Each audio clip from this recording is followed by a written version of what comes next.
What's the most creative way you've seen someone ruin a greedy person's financial future? My uncle is a quiet genius when it comes to numbers. He worked for a large real estate development firm, buried in spreadsheets and projections, and never made much noise. But behind the scenes, he was the one steering the company's financial decisions. Though his boss, the CFO, took all the credit. This CFO was slick, arrogant, and loved flaunting wins that weren't his. For years, he used my uncle's financial strategies to wow board members, while keeping my uncle underpaid and invisible. Everyone assumed he was the mastermind behind the company's success. Meanwhile, my uncle kept his head down and did the work. But one day, while reviewing some investor account data, my uncle noticed something off. Small discrepancies at first. Numbers that didn't add up. He dug deeper and discovered that the CFO had been skimming money from investor funds and quietly siphoning it into offshore accounts. It wasn't tens of millions, but it was enough to be criminal. Enough to ruin lives if it ever exploded. Now, most people would report it straight to the authorities. My uncle didn't. Instead, he decided to set a trap. He began feeding the CFO subtle suggestions. At lunch one day, while discussing internal controls, he casually said, "You know, with your experience,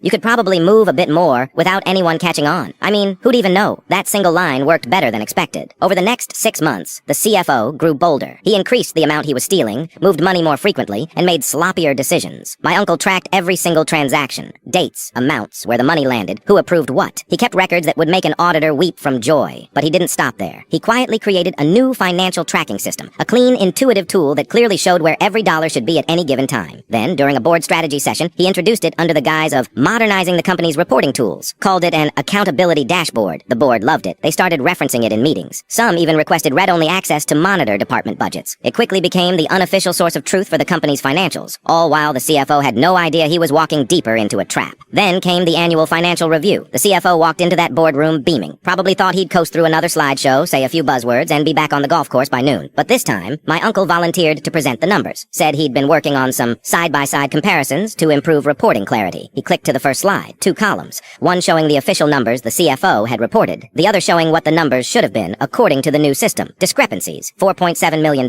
"There seems to be a few accounting errors," my uncle said, sounding almost apologetic. "We've cross-referenced these with prior year audits and current transactions. This wasn't a software glitch. These were intentional misallocations." The room went silent. The CFO started stammering about possible database corruption, but my uncle kept going. He had emails. He had login timestamps. He even had phone call recordings. He didn't raise his voice once. He let the documents do the talking. When the presentation ended, the board sat in stunned silence. The CFO was fired on the spot. Within a week, he was indicted. Apparently, this wasn't the first time he'd pulled something like this, just the first time someone had nailed him so precisely. They found multiple offshore accounts under fake shell companies, with wire trails going back years. Some of the funds had already been laundered, but a large chunk was recoverable. And my uncle? He was appointed as the new CFO before the month ended.